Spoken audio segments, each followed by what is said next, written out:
This video is a tutorial to accompany the Fisherman's Winter Beanie hat, which is a classic ribbed crochet beanie. The crown is constructed with seams rather than gathering all around, so you don't end up with that extra bulk fabric at the crown of the head. The free pattern is available for the 4-ply size in a standard adult, which is this one. The pattern is also available in double knit and aran or worsted weight.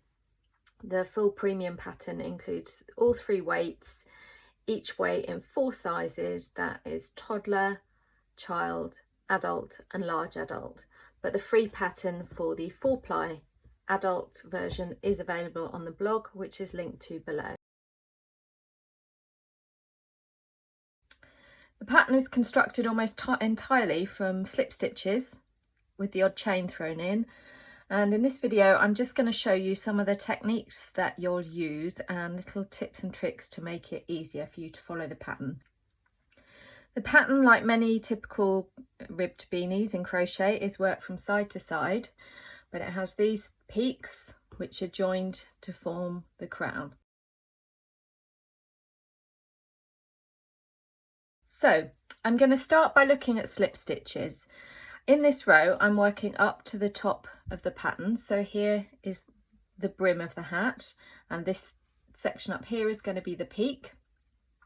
You work slip stitches in the back loop only for the majority of the pattern. That creates this amazing stretchy ribbed fabric. And I know a lot of people are really intimidated by slip stitches, so I'm going to give you my tips for how I work slip stitches so they're really enjoyable to work. So often working slip stitch is kind of dependent on how you hold your yarn. I probably don't hold my yarn the most common way. I just lost my loop. But I do actually alter the way I hold my yarn for working slip stitches. So normally I'd wrap my hand around like that little finger, and then I would work like that. For this pattern, I drop that extra wrap and I just hold the yarn loosely over my index finger like that, and I kind of hold the work with the rest of my hand. You can modify any type of yarn hold and hook hold indeed for this, but the key with slip stitching is to really keep your tension loose. It's very easy when you're slip stitching to tighten up, and then it just becomes very difficult to work a slip stitch into a slip stitch. So let's get on with this. So essentially what I see often with slip stitches is people yarning over, pulling through, and then doing it in this double motion, which is fine, it works, but the way I do it and the way I find it makes it easier is to do it all in one motion. So I've inserted my hook. I'm going to I barely need to yarn over because I'm effectively just inserting the hook under the yarn, and then you just pull through in one go. So I'm going to keep doing that slowly, and it's literally just getting into that pattern. So I'll get kind of faster. So you literally just work it all in one go. And like I say, the key is keeping your tension relaxed. I know a lot of people hold their yarn like this, and that becomes difficult because you kind of have to grab it and then, so have a play and see if you can find a way to adjust your yarn hold that will work for this stitch. And also, if you're working your slip stitches really tight, it can be really hard to dig in. And sometimes with this pattern, because obviously there's a lot of slip stitching, my tension does vary across the pattern. If you want a tight fitting hat, then tighten your tension. But beware that slip stitching into tight stitches is less enjoyable. So I'm just this is a wrong side row. The wrong side rows are worked from the brim to the peak, and the right side rows are worked the other way down.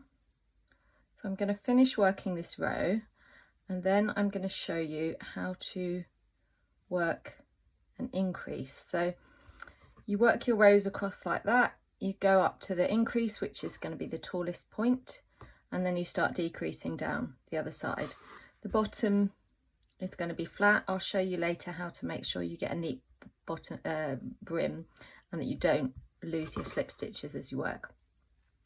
So let's just finish this slip stitch row.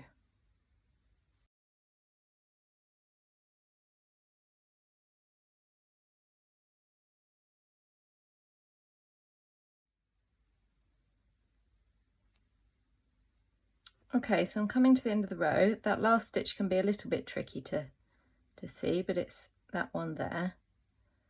And I know that I've got 66 stitches in this row, and I want to increase, so I'm going to have 68 in the next row.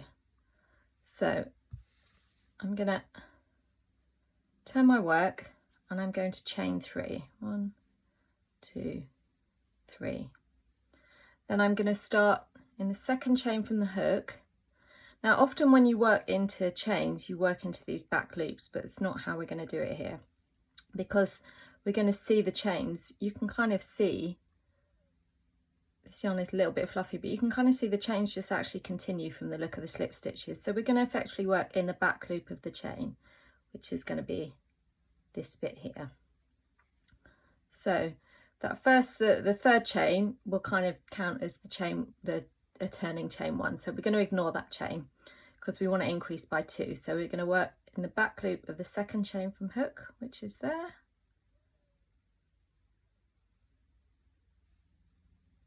You can kind of pull it reasonably tight here. I do pull the yarn up a little bit more in the first row of the stitch so I can find it when I'm coming back. So that's the first increased stitch and the second increased stitch. And then I'm just going to continue slip stitching in the back loop of the slip stitch from the row before. And I'm going to do that all the way down to the base, and that is my increase made.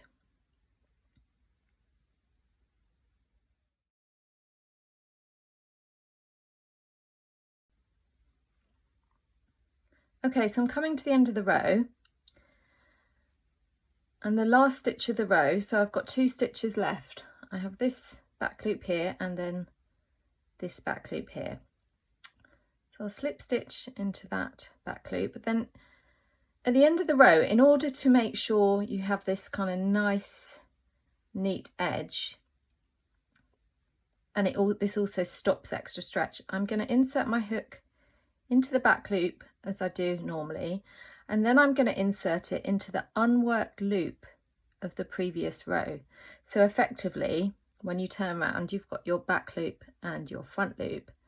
When that front loop isn't worked into, so when I go onto the other side, I can work into it, and what that does is just create that extra little bit of security.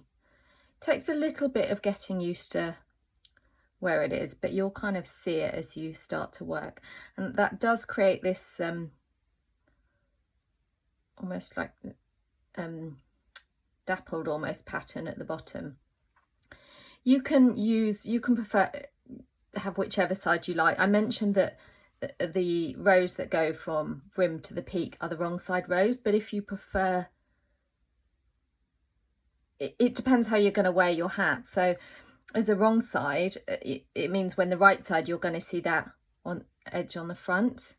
But if you turn your hat up, you're going to see this edge on the front. So have a think about that. The wrong and right side only really matter when you add your seams, because when you seam the top bit, you're going to want your seams to be on the wrong side. So that, I'll just show you with this one, so that when the hat is finished, you have these nice neat seams on the outside. I can promise you they don't look that neat on the inside.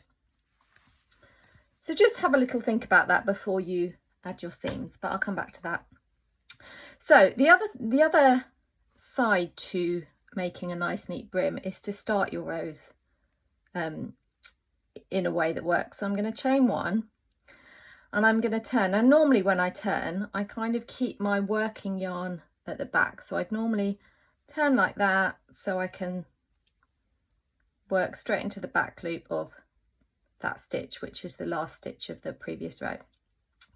But when I was developing this hat, I found I kept losing this the first slip stitch. So when I came back to work into it, I found it quite difficult to find the right loop. So what I do is I actually turn the other way. So my working yarn will kind of go underneath the hook.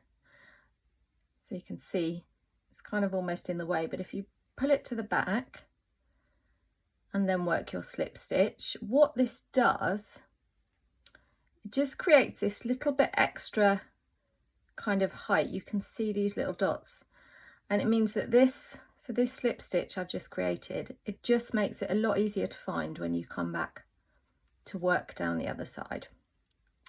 I only do this at the brim side. I don't do it at the top side, because at the top side it's all going to be seamed, so it doesn't matter if that's a bit rough edges. Okay, so I'm going to carry on slip stitching in the back loop only.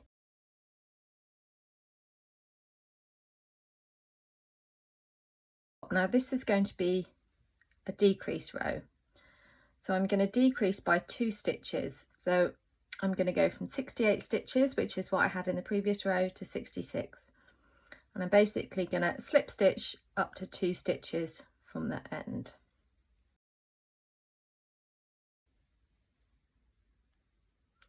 So I'm coming to the end of this row, and I confess I haven't counted. It can be, like I said earlier, quite hard to see that last slip stitch, but I think those are the last 2 stitches left. I'm just going to take a moment and count to check that I am correct.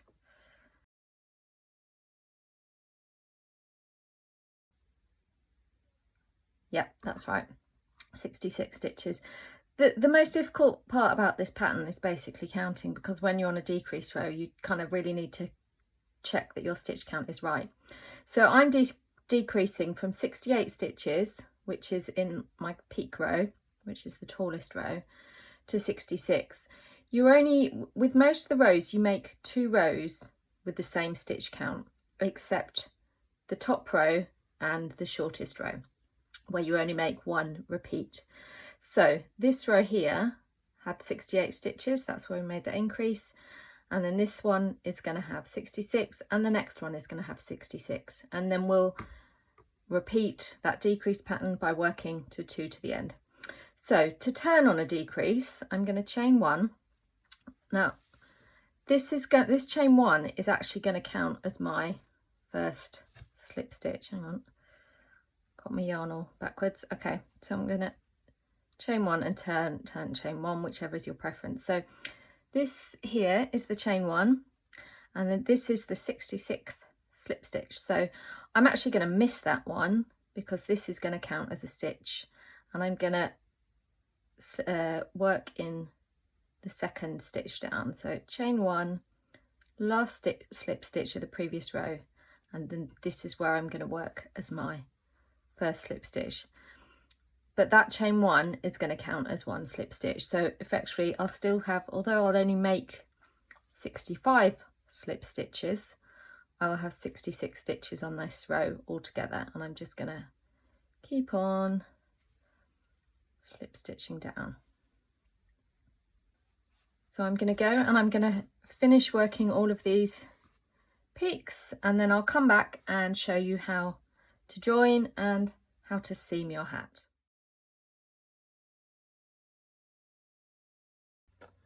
Okay, so I finished working my hat across. You can see here where I started, my tension, I started a lot looser, and you can see that my tension has tightened up but evened out over the last few sections. I've got a bit of a lean here, which isn't too much of a problem. What I could do is to block all this out, just so my tension evens out a bit. Normally I would block this out just so I get nice straight edges along the bottom, but with hats often they kind of stretch into shape with wear, and for the purpose of this demonstration I'm just going to leave it as it is. I think it's quite useful to see the things that can go a little bit off center. Okay, so the next plan is to essentially fold the 2 sides over and join it. So I've finished on this decrease row. So I now have there's 56 stitches on this row. The minimum, which you see in the center here, is 54 stitches. So I've not worked that 54 stitch row because I'm going to use that as the row that I join. So to join the sides together, this is the way I found, which gives the most invisible seam. There's loads of ways you can join it. You can stitch it if you prefer, but this is the way I recommend if you want to try and keep your seam subtle. So you can see I've worked that last stitch. Let's just pull that out and work it. So the last stitch of the row, just pull up that, is worked into the back loop, and this loop here, this loop is important because this is the unworked loop of the previous row. So I'm just going to slip stitch through that. The reason I say it's important is because when it comes to join, I'm going to use that loop. So you can see, okay, these loops here are the unworked loops from the previous row. If you turn it, you can see these are my slip stitches from the last row. So what I'm going to do, I'm going to mist that all together and I'm going to work into these loops. Now on the first stitch, I've kind of worked into it, so you can see where the yarn is coming out there. That's my loop. It can be a little bit tricky to see, but once you kind of get working, you know. So I'm going to use that loop, and what that will do is that will push this into what will become the outside of the hat. So you'll get another rib. I'll show you when I start working it. Okay, so I'm going to work it through that. Then if we go here, we end up, we've got the original chain, which I've kept really loose because I really wanted to keep my tension loose at the beginning of this hat, and it has, like I say, it's tightened up. But so this is the starting chain. So I'm going to work it into the front loop of the starting chain. Now you can work it into the back loop, but what I've found is when you work it into the front loop, on the inside of the hat, you also get quite an invisible seam, which helps when you want to fold the brim up. So let's just grab my yarn, just pull some out. Oh, I've got some twisting going on there. Okay, so we're slip stitching through the unworked loop and the front loop of the starting chain, and I'm just going to pull it through like that. The first stitch is always the most fiddly, and I'm not very good at keeping things neat when I'm on camera. So then I'm going to work through these loops. So that there is the next unworked loop. So through there and then through the front loop of the starting chain. And I'm going to do 54 of these stitches. So I'm not going to work right to the end because this is essentially also a decrease row. So what I'll do is I'll just work a few. And when you work into them, they kind of pull up, but you can always see which the next loop is because it sort of links into the previous one that you've just worked. If you struggle to find it, what you can do is if you just turn the work, then you can see that this is here is the slip stitch. So you want to work in the bit just behind the slip stitch. Grey possibly isn't the best colour to show it to you in, but especially because this has a bit of a halo, this yarn. Again, keep your work quite relaxed. So I haven't worked all the way up.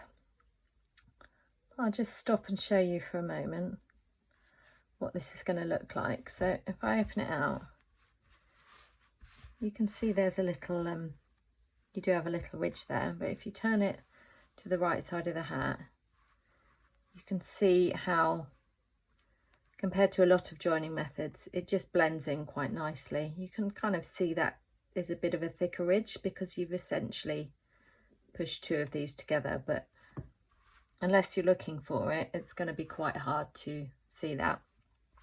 So I'll just carry on joining up to the top, but I'll be 2 stitches from the end, so it'll be about there.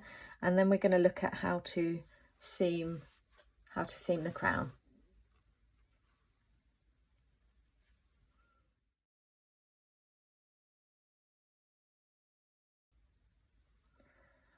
Okay, so that's my last slip stitch. So I've completed my join. Again, it's quite well hidden. Next, what I want to do is to create the crown of the hat. So essentially, let's just get that out of the way. All these peaks are going to come together to form the crown of the hat, these 6 peaks, like so. What you might want to do is pin them all together. You could use a interlocking stitch marker to pin them all together. I will freestyle it, but it might help you to make sure you're sewing the right bits to the right bits. But essentially all we're going to do is we're going to stitch this to there. So we're going to stitch these 2 up here, then we're going to go to the next one and we'll stitch down here. You're going to need 3 separate pieces of yarn to do this. So you stitch down here, then I'll rejoin the yarn here, stitch up there, and then I'll stitch down there, and then the final one I'm going to stitch up there to the top and down there. I've probably made that sound a lot more complicated than it is, because it's really not.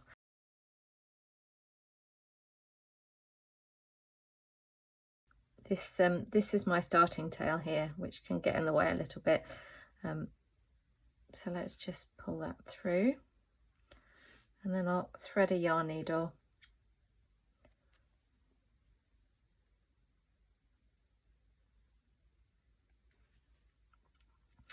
And then we'll get started. So when I changed to a new ball of yarn here, I finished the row. I had quite a lot of yarn left, but I finished the row and then joined the new yarn at the top of a row, so that avoids any knots in the body of the hat. But obviously I've got quite a bit of yarn left, but I just thought I'll leave that, and I will use it to do the sewing part. So I like to use mattress stitch, so I'm going to align the top peaks. Now this one is where you can see I've got quite a difference in my tension, but actually I can stitch it together in a way that will kind of hide all the sins. So I use mattress stitch, which is basically sewing from the inside like so. I'm going to sew along so you can see where we've got the decreases and increases. It's a bit stepped, so I'm going to kind of sew at that angle. So the seams on the inside are going to look quite bobbly because you're going to have these bits sticking out, but that's fine. It's just important that you make sure you catch all these bubbles in your seam. If you have a preferred way of seaming, then that's absolutely fine to use what works for you. But I'll show you how I will do it. When you start at the bottom, to make sure you have nice smooth corners, let me show you on one that's done. So to make sure you have kind of nice smooth corners and not like dents, you can see here where the kind of rows line up. You kind of need to sew a little bit back on yourself, and that will just smooth out those edges. So I'm just going to start with a couple of stitches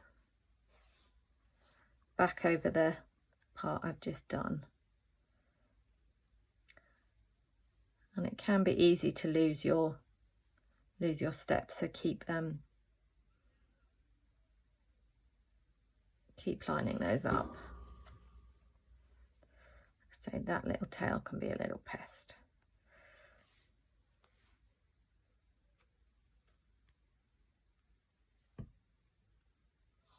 Let's just hold it down there. So because I've messed up my tension on this sample, going to try and make up for that here.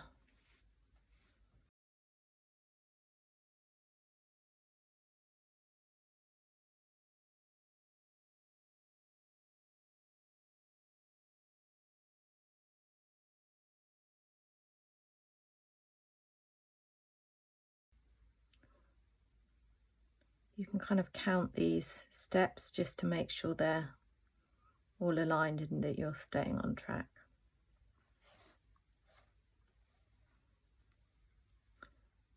Sewing, as you can probably tell, not my strongest point when it comes to crochet, but if I can do it, means you can too. I actually often will sew into these, sort of into the center of the slip stitches when the needle comes out, and that just helps them to align. So I'll stop talking and do more sewing.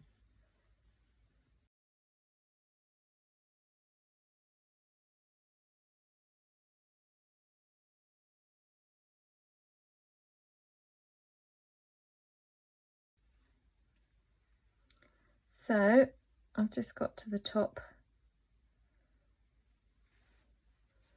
of that first. Let's see how I've done. That's not too bad. I could do with going over this bit again and just catching some of those. You can see there, that bit sticking through. But what I'll do is I'll come back and I'll neaten up the seams when I'm done. Like I say, that was the hardest seam to start with because of my tension issues. So that's the first one. I'm gonna sew the next one. So that's the peak there, which I'm gonna join to, do you know what, I'll work this way just to keep this out of the way. So if I go through, back through to this peak on this side, then I'm gonna join it to the next one along, and I'm gonna sew down that way. It's a good idea, like I say, just to, you can see I've got something strange in the yarn there, but just to line up. So you kind of fold it at the base and then you can line up the little steps, and that's a good way. It probably makes a lot more sense to pin this together. I'm a bit of a renegade in that I tend to freestyle things. So I'll just sew down this way.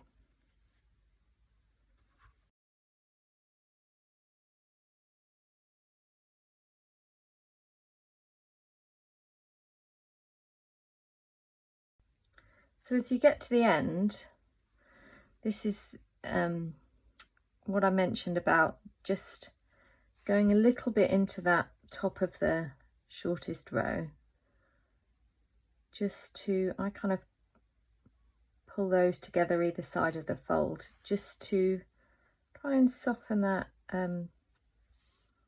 corner a little bit. Show you what I mean. So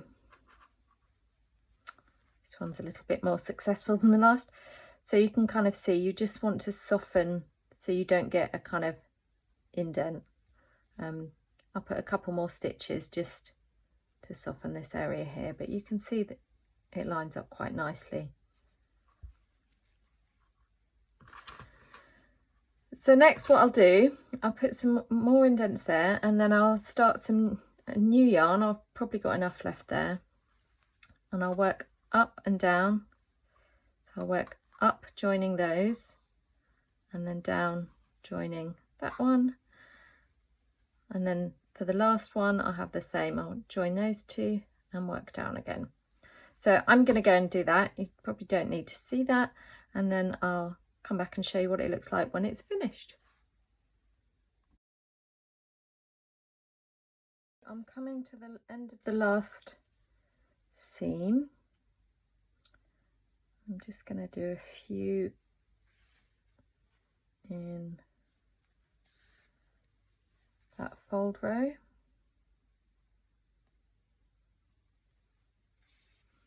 I haven't checked this seam yet, but you can see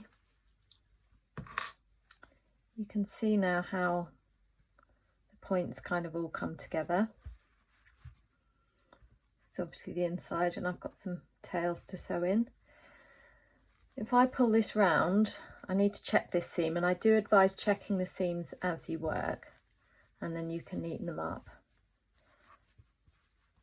So you can kind of see on the other side, I maybe need to neaten up a little bit at the where all the points meet. I've got a little bit of a bulge there, but generally I'm pretty pleased with that. So then, oh look, as if by magic, you can see how the finished hat starts to look. So there we have it. I'm going to go and tidy that up. I hope you've enjoyed the pattern.